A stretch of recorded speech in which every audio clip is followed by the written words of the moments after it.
On a morning show today from WRCO, we talk about, one of my favorite subjects, history and trivia. And joining us is the president of the Richland County Historical Society, Ken Thiede. Ken, well, Happy New Year to you. Happy New Year to you too, Phil. It's good to see you. Good to see you, too. You'll be around tonight as we ring in the New Year as well.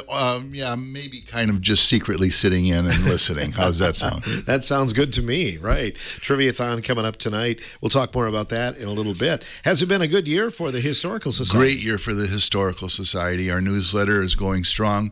I've got to give a shout out to Keith Ritton, who writes a lot of the articles now. Just does an outstanding job researching and documenting.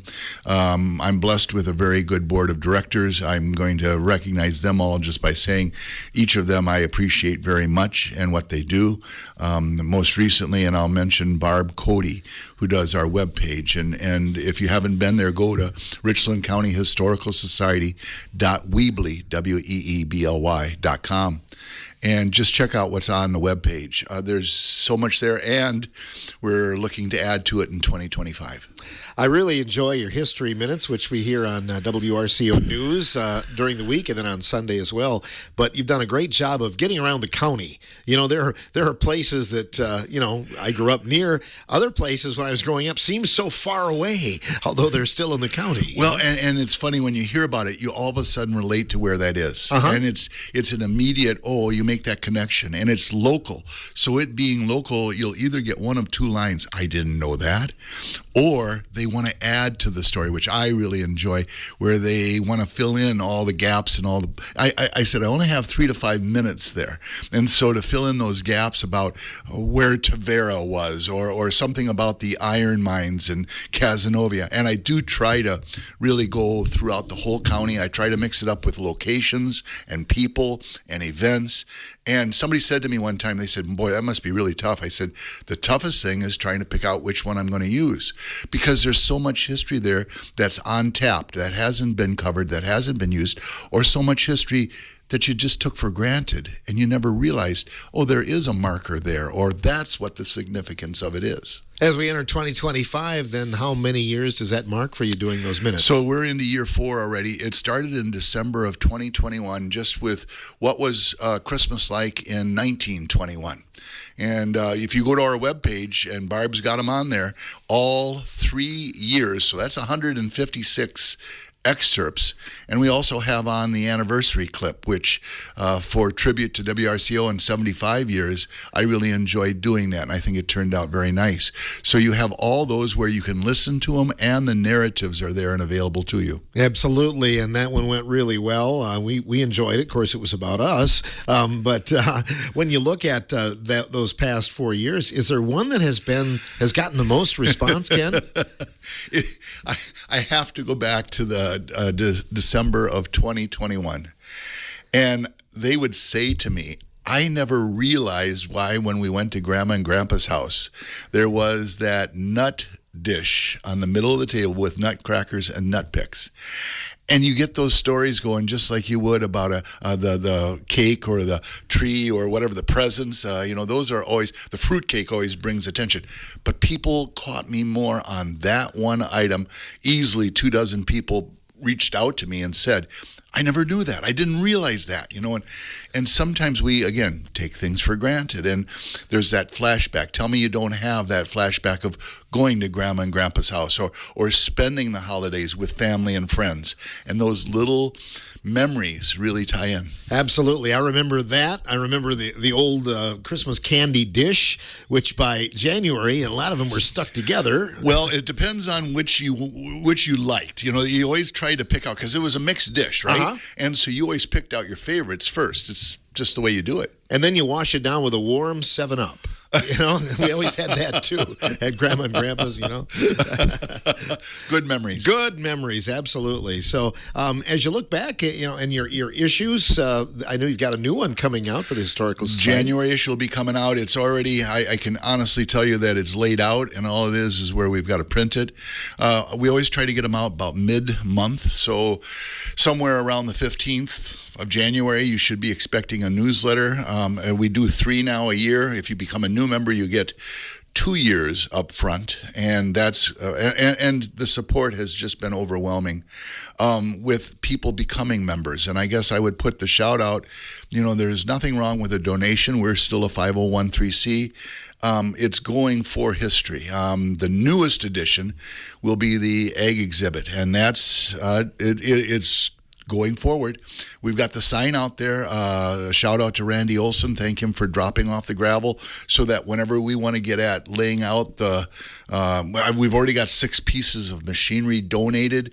It's progressing. And of course, the signage now, you're going to be seeing Richland County historical signs around the county. I've got already 4 connections going.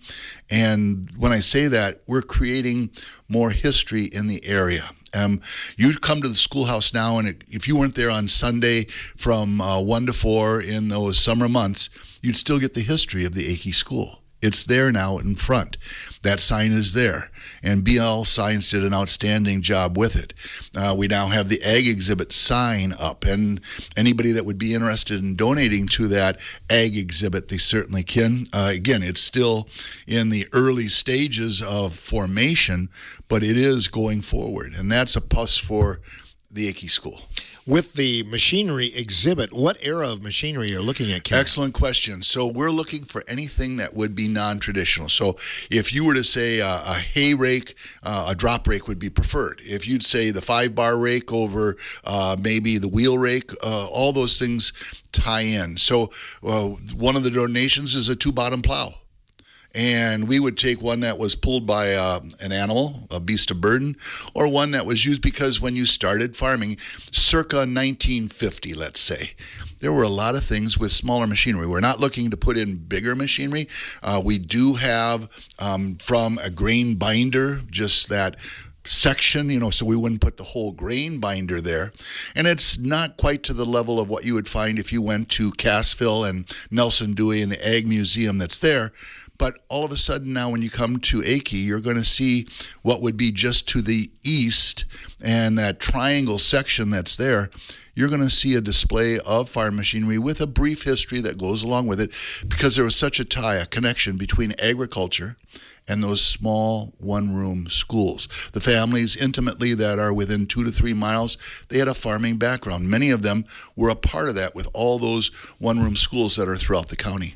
And sometimes rode horses to school, too. And that's where that tie-in is, of course, with the Paul's house across the road. And Emil Akey would house them in his barn. And that was part of the history that if you catch Dr. Jerry Bauer's excerpt, he emphasized that Emil Akey played a major role in the continuation of the school, not just providing the land, but also the history that goes when you rode that horse there, it was kept in the barn. Was it a good year for attendance? Great year. And I remember one time talking with Ron Fruit, and I said, that our attendance was about averaging between 6 to 8 people a weekend. And he goes, "Oh, that's low." I said, "No, that's ideal." If you can imagine in that one-room school, if you get in 3 families in there, it's packed or crowded. And we've had even sometimes where people will come back because it was busy and they didn't get a chance to sit down and really absorb. Most people will come in, do a walkthrough. It takes about a half hour just to do a simple walkthrough if you really want to be involved. You don't want to do that vacation trip, where they stopped and looked at the Grand Canyon and then jumped in their car and left. Mm-hmm. We've had people come at 1:15 and stay until we closed. And they really relive and revisit. The ones I thoroughly enjoy is when the grandparents bring their grandchildren and they start telling stories. And that's what's fun about just sitting there and let them share the stories, what they remember when they attended those one-room schools. It'd be an excellent place to play school. My kids always like to play school, Well, so. we do have classes come there in the spring and in the fall. They're invited. Get in touch with me or one of the board members, and they will come there for a lesson on one-room schools. A couple of classes will actually bring lunches. One, I thought it was very creative. They actually took large soup cans, and that was their lunch. Then they put that in that can. Of course, it was well taken care of. Everything was wrapped up and everything. But they had a lunch pail then to bring with them to school. And they got a pipe cleaner across the top.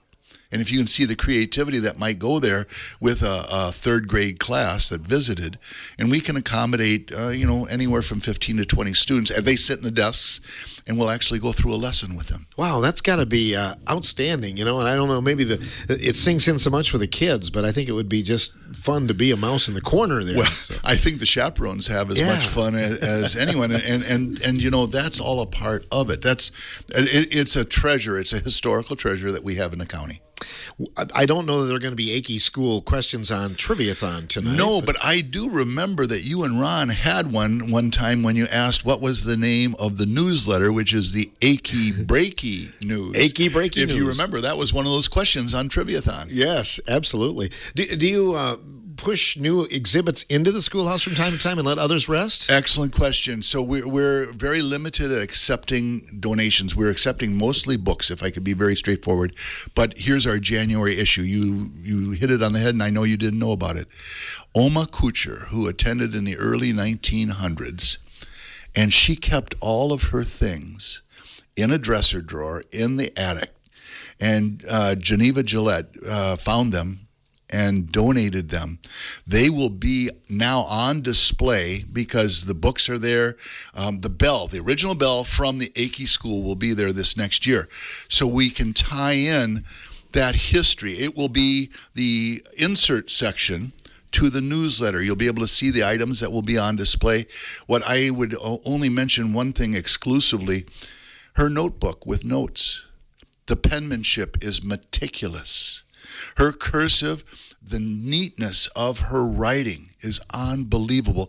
And this is circa 1909.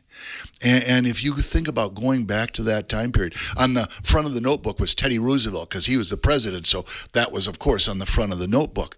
But all the items, her pencil case, it's a large tube. It's wooden. You take that apart, and if you can remember this, here's one for the people that are listening. Do you remember the extensions that went on to the end of a pencil just so you'd have more room to write? Now, you really got to go back 3 generations to remember that conservation of a lead pencil that when it got down to about 2 inches, so you weren't holding it, there was actually an extension that went on to it. And what you could do with that extension is pull it out, just like you do with screwdrivers, and reverse it, put it in, so that you didn't lose the lead that was in that pencil. Now, if people remember that, now they've really lived and they've been a part of that. That's a real pleasure for them. I don't think that I do remember that, but do you have some on display at Achy School? It will be, and that's one of the items. So in the front, if you've been to Achy School, in the front of the Achy School, we will have a bulletin board specifically with those items and a desk sitting in the corner by the front that will have some books that Oma had, and again, a very generous donation. And if you read the insert in the newsletter, the January newsletter, and Geneva said it best, she felt that Oma would want those things there for everyone to be able to see. Now, isn't that really historical in and of itself? You talk about a time capsule right there. Perfect example. That's hitting it on the head. And I know you hadn't talked about that with me, so your lead-in was an excellent lead-in there, Mr. Nee. Sometimes you get lucky.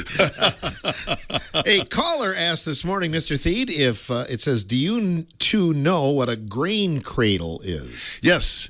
And so there's 2 different styles. So if you talk about it, you can use a large finger-like projection where they've cut the grain, it's laying on the ground, and you can pick it up, and that cradles the grain so that you can wrap a tied knot around it, and then you'll see them stacked in the middle of the field. It looks like a large finger-like fork, if you will, and that was used to scoop under the grain. It was very efficient in scooping it all up, and then you could wrap a string around that, and that would be a part of it. We have one on display out at the Smart Farm with the UW Richland had the Smart Farm, and of course that's part of the foundation. So the foundation has maintained that, and Dwayne Simonson and Wayne Morgenthaler have done an excellent job of maintaining that. But now school groups, they've had and entertained several. Norlene Emerson played a role in that prior to her moving away. Those people have maintained the grounds, and so it's both in the barn, where there's a historical display of many of the items and sections that school groups can go there, and they can check out the foundation website and actually get a grant from the foundation to bring your school groups out there. So if there's teachers listening, administrators listening, that's available to you at the Smart Farm, which is, of course, at the top of the hill, not very far from Richland Center. I have to admit, I did not know. After you described it, then I knew what it was. I've seen it in use once or twice before, but a grain cradle. Yeah, and what made it so efficient is they were very long finger-like projections, so it could actually scoop on the and you used a hand scythe, the large one, like the Grim Reaper would have, to cut that grain. Well, it lays down very efficiently. So then when you scoop under it, you can scoop it where it will actually come together in a bundle. And of course, then you tie around it, you put that stack in a pile, and then of course the wagons would come by and throw those on, and they would take them into the grain binders that were usually run by a horse that was on a treadmill, if you will. Sure. If you got a visual of that. And quite often in the newsletter, we'll have, did you know what that was? In fact, the history moment from last week was on the Mant wagon. It was a buckboard wagon. Of course, if you knew your Western stories or watched Gunsmoke, you'd know what a buckboard wagon was. But here's the rest of the story. It was sold exclusively by A.H. Crosscup in Richland Center. And that's what made it so unique. Here's a freestyle wagon. It's a buckboard wagon and with all its intricacies, but it was sold here in Richland Center by A.H. Crosscup. Probably manufactured somewhere locally, I would say. So what makes that interesting is, of course, where they were built, how they were built. They were built to last, okay? It wasn't where they're going to be around for a short time. And just maintaining them, Western grease, you would take butter and pack that in your wagon wheels. And that was called Western grease because the quality of butter wasn't where you could eat it, but it served as an excellent grease. And any good farmer knows that if you keep your machinery greased appropriately, it'll last a long time. I don't know how you were. I'm betting your dad would always ask the question before you went out with the mower or the rake, or possibly when you were going to get ready with the baler, did you grease everything? And was it greased? And we got to the point where we would often grease it when we got done, so it was ready for the next time to go out that we could just jump on and go. But we certainly had to check all those grease zerks. And if you've ever taken that crescent wrench and turned out that grease zerk because it was either plugged and you took a piece of wire and cleaned it out, or had to put on a new grease zerk, you always carried a few of those around that you could put in because they were standard size. That And mine was always, how many are actually on this? You start counting, where they are, and you know around the wheel wells, of course, they were there. But also, whenever there was a gear or a bushing, you made sure that it was well greased and packed. Indeed. You always worried that you missed one, and there were times you almost had to stand on your head. I remember crawling under the baler. Yes, exactly. You've been there, to get them all. Yes, good memories. We'll talk more about history coming up here, and also about tonight's Triviathon with Ken Thiede in a moment on today's morning show.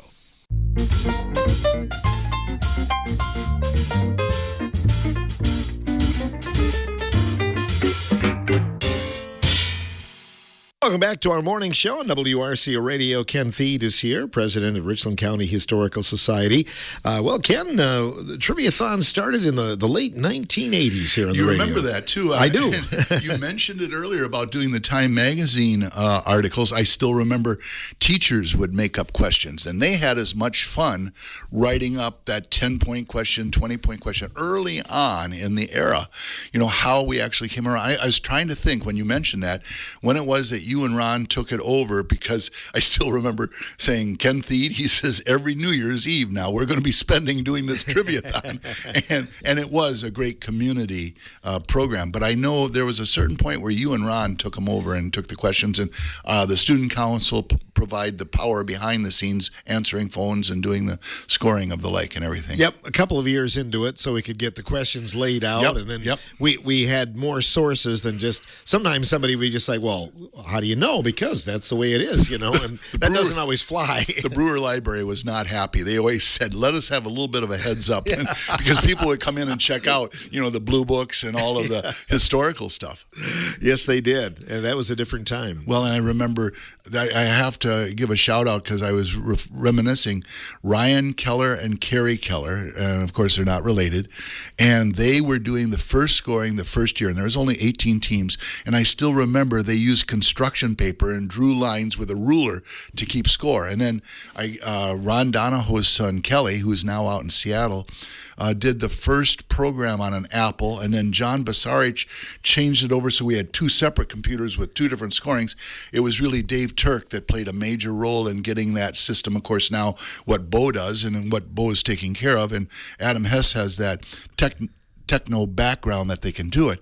But it was really Dave Turk that got that system rolling. And if you remember, one time the system went down, and I still remember Ron looking at Dave, and Dave was just beside himself. So those are good memories behind the scenes and remembering that. You always had manual tabulators as well, and I remember that year they came into play because we got to get caught up on scoring. Yeah, and the line was, why are we doing this? I said, just in case it goes down. Of course, when it went down, and it happened a couple times where it was down for a short time, but this one was down for maybe an hour, and all of a sudden you guys are the scoring system, and there was this moment of anxiety because oh my moment of panic. Yes Yeah, it's hard to believe that some of those first Triviathon workers, they could be grandparents now. They are, and we did that before there was speed dial. I think that came in with that 70s show. I remember a team that had the walkie-talkie where they could have the redial. That was the second year. And that, and of course, how it's advanced now, people really don't understand. We were talking before we went on the air to write the questions now because Google can so systematically break down a question and get you the answer that it's really challenging on how you write the question, not just the question, but how you write that question. It was much easier to write questions then because you could just, if it was a sports question, let's say, who led the Brewers in scoring this last year? That'd be a legitimate question, but not now because it would be boom. They'd call in about 10 seconds and be done. You have to know which button to push. Yeah, you do. Well, I have to do it, and part of that challenge was getting through on the phone lines. Really, where they said we had the answer, but we couldn't get through. That's part of the challenge. If you wait till that last waning seconds, it's by the luck of the phone and the light going on, and you'll say phone's down, ring the bell. Of course, if we've got them on the line, we'll keep them, but you could be just a few seconds behind and not get through. Right, exactly. So it's a matter of that. And we have one question tonight that's going to be a little bit different as well.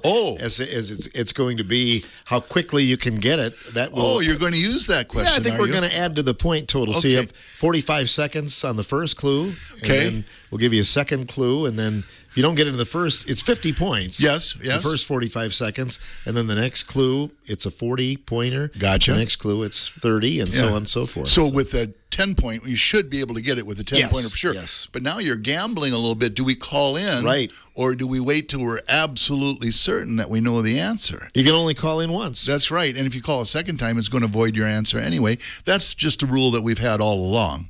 And that's sometimes vulnerable where three people are on their phones trying to dial and somebody gets through, and then there's this oh crap moment where you better hang up. That has happened. So we encourage you, if you're playing tonight, to make sure you have a good spot where your phone works well. That's one of those. Have one person, the designated caller, because sometimes maybe people are playing at two different locations. Absolutely, yes. You need one person to call. Well, it's funny, the number of people, and I'm sure you're well aware, the number of people that just play along and they wait to hear what the point total was. It used to be we'd predetermine that, but now it's broken down by percentage with 100, 80, 60, 40, 20, that if all 100 people were to get it right, it's going to be a 10-pointer up into what would be 81%, and if it's 80, then it's 20. And of course, if less than 20% of them get it right, then it becomes a 50-point question. And what's really nice is we've tried to set it up if you have a nice mix of questions, a nice blend of questions. Right, and it's not our goal to stump you, because honestly, we've had one or two over the years where nobody got right. We felt bad. Yes. Arguably, because it's like, wow, And what's exciting is, okay, we've got 3 people that have got that right so far. The anticipation of how many more will get it, that's the challenge of calling in. And then when you hear the answer, of course you go, okay, I get it. But the idea of how many can get that question right. The other fun one is if it's a team, let's say, that maybe they haven't been doing as well, but maybe they're the only team that gets one right. I'm always curious to know, okay, did somebody have a light bulb moment? Did they call somebody? How did they get that There one was right? an epiphany, and that's the thing about trivia. It's trivial. And where they stored that back in their brain, but all of a sudden they remember, or they knew how to get to that answer. And that's the fun side of trivia. What do you think makes a good trivia question, Ken? So very simply, we found over the years, and I'm going to be very blunt, it's the wording of the question, because you can make it a 10-point question with the wording, and you can make it a 50-point question with the wording. You don't really know, but you can go, whoa, that's really tough. And again, like the question you're going to have where you get 50 points, 45 seconds, 40 points, as you give more clues or as you give more information, then there's that one phrase, maybe it's just a word, a key word that strikes. And I often tell people, it's like playing Trivial Pursuit. If you have a question and you don't know the answer, if you talk it through, if you read through that question, you get that discussion going. You may not get the right answer, but you're going to come up with a great guess. And sometimes those guesses are right. I always enjoy when I do trivia around the area, you get two people and both of them think they're right. And one of them's going to be right and one of them's going to be wrong. So which answer are you going to use? Or have you ever had the one where you switched the answer? And what do they always say to you? If you switch the answer, you're not going to get it. So when you write that question, to write it with that key word or a key phrase, something that will strike a note, or as we've found on our side, it's something that we left out of the question that we should have included that would have made it more definitive or maybe more distinguishable. Mm-hmm. Yeah, there are phrases and words like, who is the only, or who, and so you got to be very careful that way because... or the source according to this source. This because source. History is written where there's two different versions, and both of them could be correct by the way they were interpreted. Did you have a favorite question that you've ever had? Over the years? Yes. Oh, boy, I don't know. We've had a lot of fun ones, that's for sure. I've liked the local ones over the years, things that maybe we've learned, in some of our discoveries. And I always liked back in the day, and I hope people still do this, but I like when people phone a friend. Yes. Or a neighbor. Yes. Yes. And my Uncle Frank Stafford was a good source. And I think of another friend of ours in Spring Green, Ted Lins, was another great source where people would just, look him up in the book and call him, hey, do you know? And oftentimes they did, so. That was that lead-in. Yeah. I got you there. And I think with some of the questions tonight, there might be a couple like that where if you can think of somebody, maybe give them a call. And this ties in with your show and, of course, the trivia that you do here at WRCO. And I've been very honest with you. I love those tri-bond questions. What do these three things or what do these four things have in common? And you do a very good job of writing those, Phil. I enjoy those. What I have found, Ken, is the fact that they're a little harder to Google those because you've got four different things. You've got to look up each one and then kind of realize, okay, what is similar here? That's what we've had to kind of resort to some of those things so the questions aren't just home runs all the time. This goes way back, but I still remember one of the questions was the PSI on a standard tire. And the answer was 32 pounds.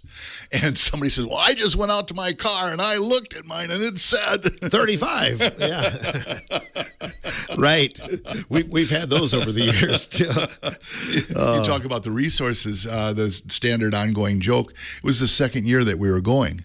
And they had been playing for about an hour, and they called in asking legitimately if they could get double credit.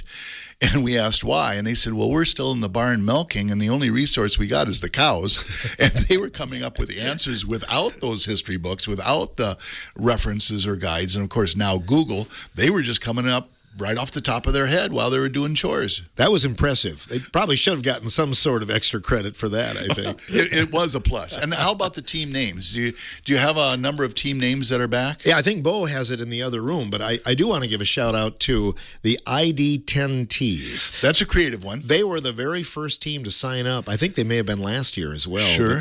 The day we made the first announcement that we were planning trivia for New Year's Eve, they got right on it. Well, the creativity too, the crew of the Enterprise or the Opposable Thumbs.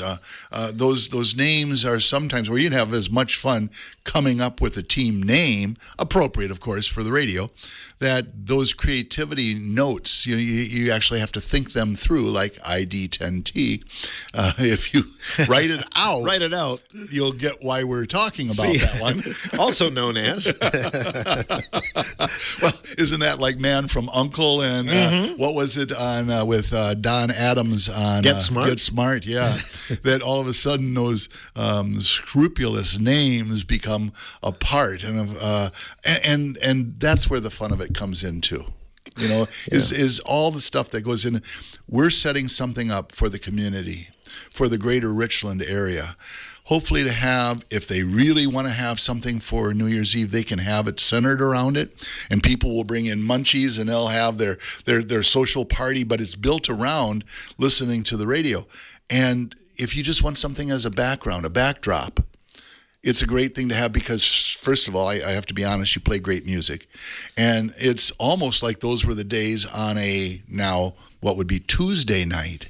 And that makes it fun, too. Yes. And we were off New Year's Eve a couple of times recently. Last year, the Packers played on New Year's Eve, so we couldn't have it. But now we're back on that traditional schedule. And I've heard some say, we're going to be doing something. But I've heard others say it's kind of back to the way they like it. Well, and you don't have to listen to the whole show to get the enjoyment from it. Right. You can start out listening, and if you get tired, you want to go to sleep, you can. I think it's also a part where it's not indifferent to just doing trivia. All of a sudden, you start listening, and you get hooked. And you get hooked into that. You're talking about the not being on New Year's Eve. I still remember back at the old radio station, wasn't the Bi-State on one of the nights, and we were getting reports called in by Bill Twining? Yes. And then there was another with the weather radio. We had to go back and flip the phone because the weather radio was coming through, too. I think so. Well, a couple of times we didn't have another phone line for Bill to call in from La Crosse. Gotcha. So he was calling on the WRCO weather line, which is 647-6292. And at the time, and I believe it was Brian Kennedy, he was answering that. And if somebody wanted the weather, he had to read the weather live to him, over the phone. Or if it was Bill, he had to record the. Well, if Ron's listening, I'm sure he'll remember the one time the breaker went out on the tower. And now what do we do? And I said, well, I've got a 4-wheel drive truck. And you guys stayed at the station. And Ron jumped in he had this duffel bag of tools. And I said, if I can get up to that station, I know I can get it where we can get it up and running. And we drove up to the top of Tower Hill, and I remember there's it's like a 6x8. Is that still up there? I don't even know. Okay. Yeah, that's not our tower anymore, but it used to be. But it's still there. Yeah, and I always equaled it to Mount Crumpet, the Grinch. Well, we opened up 2 different gates, and of course, Ron's riding shotgun, so Ron's got to get out to open up the gates. Isn't that always the thing that if you're the driver, you don't have to get out and open up the gates? Right. Ron had to do that. Yeah. And I do remember it because we got up there, and he said, well, I'm going to go at it. I said, I'm going to try to turn the truck around because there wasn't a lot of room up there. I think it took about 4 Y-turn type maneuvers to get it turned around so that as soon as he got it going, and I don't know if he used aluminum foil or Reynolds wrap or what it was, but he got it, MacGyver, he got it up and running. We were back on. Yeah. And then coming back down the hill was also a little scary. We slid part way, and I think Ron was a little nervous. Ooh, white knuckling it. Well, he was on the side that would have been downhill. Right. And so I wasn't as worried as he was. And it snowed more back in those days. It seemed like it was kind of snowy going up there. Good memories. Good memories. Well, you can still register to play Triviathon. That deadline has not passed, so you can call today at 608-647-2111, and we'd love to get your team enrolled. And again, you don't have to, but we'd love to have as many, the more the merrier. We'll come back with a final word coming up in a moment here as we talk trivia on WRCO.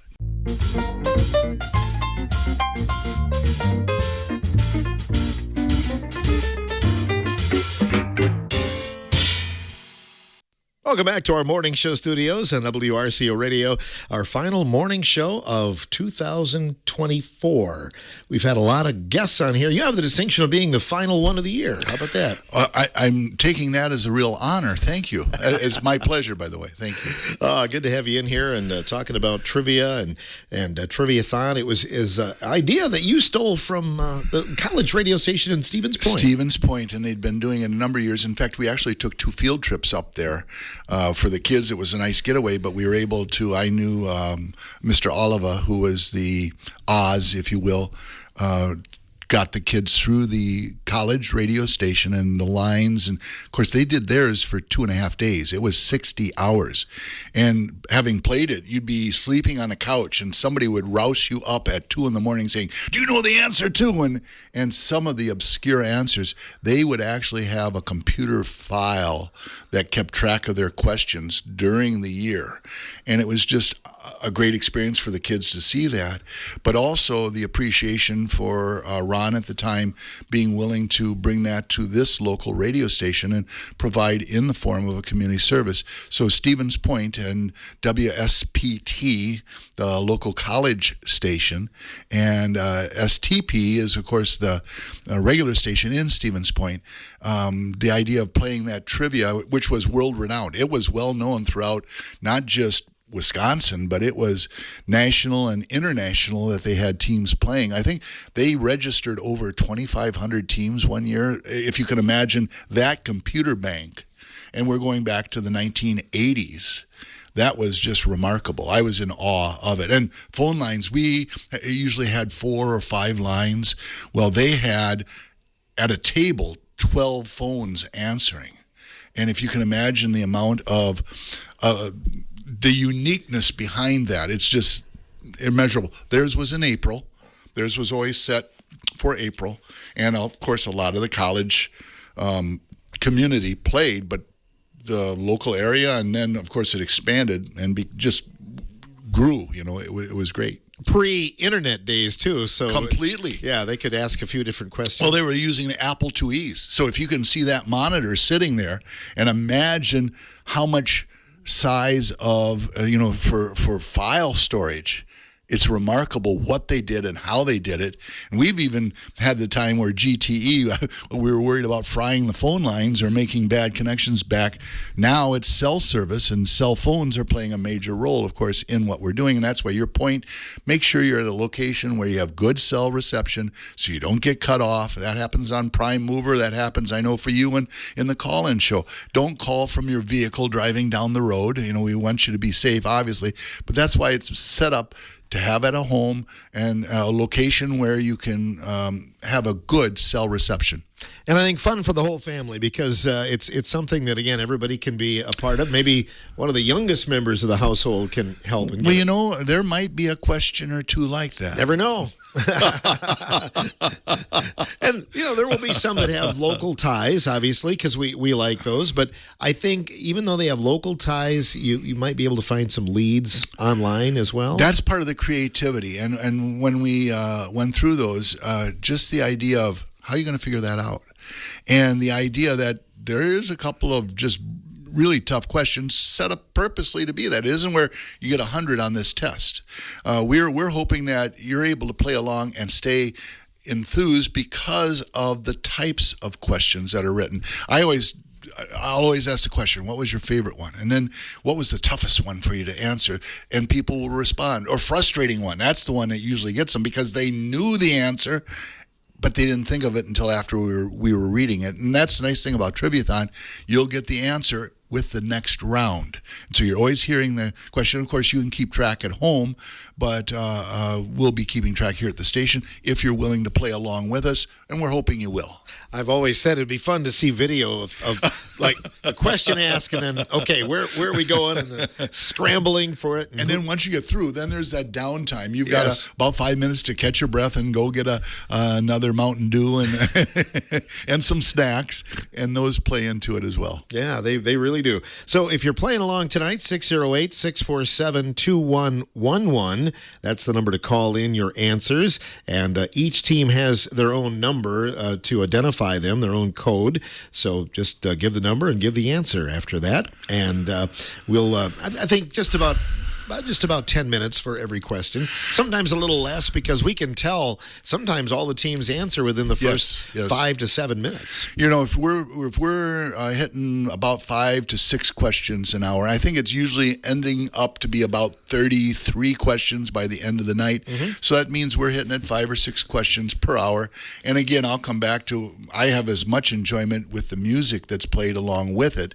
And compliments to you. You have a few creative things that you've already lined up, I think. And I have fun. Maybe some sound bites, and you've been notorious for that, Mr. Nee, so compliments to you. Oh, we have a lot of fun with it, that's for sure. Want to salute the teams. We mentioned ID 10Ts. They were the first to sign up, but also playing along tonight, the Boondock Trivia Brigade. They've been a part of it before. Reindeer Lips. Yep. Those are familiar. Whiskery Mix, the Warehouse Bees, the Party of 10, the Tri-County Scholars, Not Great Expectations, Hairball. Hairball's been a part of it for a long time. Yes. A long time participant. Triple Threat, Three Stooges, the Not a Clue Team, the Sour Gummy Worms, Smells Like Team Spirit, the Barnyard Scholars, the Rapture Ready Team, the Fairground Friends. Very long time. That's a classic. Players, yes. Yeah. Still Guessing, Sagacious Souls. They've been around a long time, yes. The Nobody Knows Team,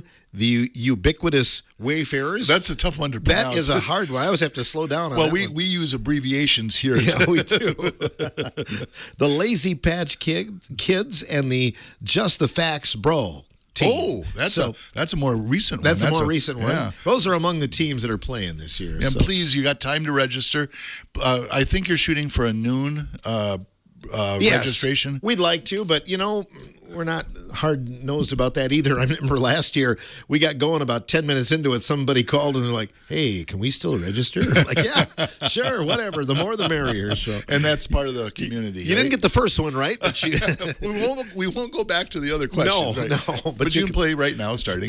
Still play along. And also tonight, to get a hold of us, it's not necessarily a trouble line, but if you'd like to, you can text 608-647-4155. So that takes a text now. That's interesting. Very good. Okay. And what will happen then is if you've got a legit question about something, or maybe, hey, we got this one right, you didn't give us credit, one of us will get back to you. Well, and both those numbers are very familiar to WRCO. So very correct, yes. We want to also recognize our sponsors. They include Osborne Stump Removal, the House on the Rock Attraction and Resort, USA Mortgage, Partners for Prevention Coalition of Richland County, Sunshine and Giggles, Larson Collision and Paint, Town and Country TV and Appliance, Gellenic Plumbing and Heating, Computer Doctors, and Cardinal Glass CG. Thank you.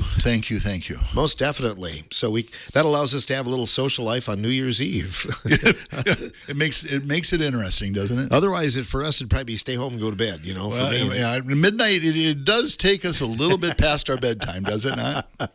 Well, yes.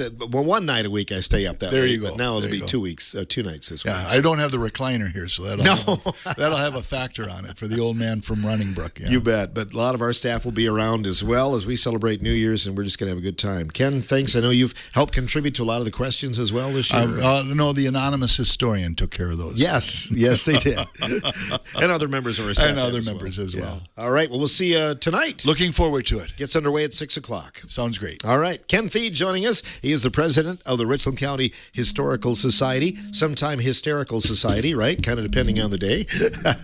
And we'll have more coming up on the morning show. Tomorrow we'll have the year in review as we look back on news stories of this past year. Joanne Krulotz will be in with that. And then we will welcome more guests coming up on Thursday, January 2nd.